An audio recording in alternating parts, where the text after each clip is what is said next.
ये सवाल है वॉशिंग मशीन वाला, हर शिफ्ट में आया है, तो मैंने अब यहाँ करवा दिया तो दोबारा नहीं लूंगा अब मैं इसे। तो यहाँ हम कर लेते हैं, ये 27 नवंबर को आया था सवाल, पहली शिफ्ट में ही आया था, तो वहां से मैंने ये सवाल उठा लिया। अब आगे पूरे पेपरों में रिपीट हुआ है, मैं नहीं लूंगा, एक बार करवा देता हूँ। वॉशिंग मशीन की कीमत एक टीवी की कीमत से 40% कम है।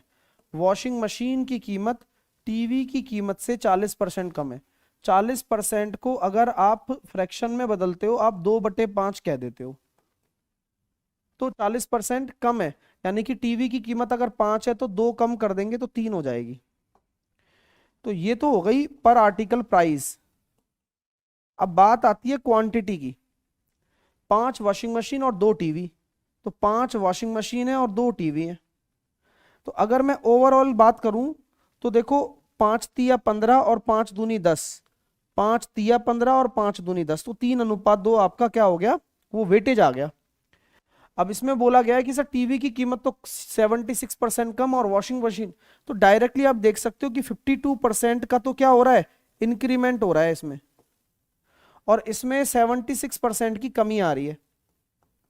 तो जो कमी और इंक्रीमेंट है वो डायरेक्टली गुणा होना है इन रेशो से। अब जब आप देखोगे तो ये हो रहा है 156, ये हो रहा है 152, तो अल्टीमेटली जो निकल कर आ रहा है वो आ रहा है 4%। 4% को आप 3 और 2 5 में बांट दो, तो कुल मिलाकर 0.8% का इंक्रीमेंट मुझे देखने को मिल रहा है। इन सभी प्रोडक्ट की कुल कीमत में कितना परिवर्तन आ जाएगा, 0.8% का आ जाएगा, इंक्रीज हो जाएगा, 0.8% इंक्रीज हो जाएगा। तो अब ऐसा सवाल है, ये बना ही सकते हो और ये जरूर भी आ सकता है।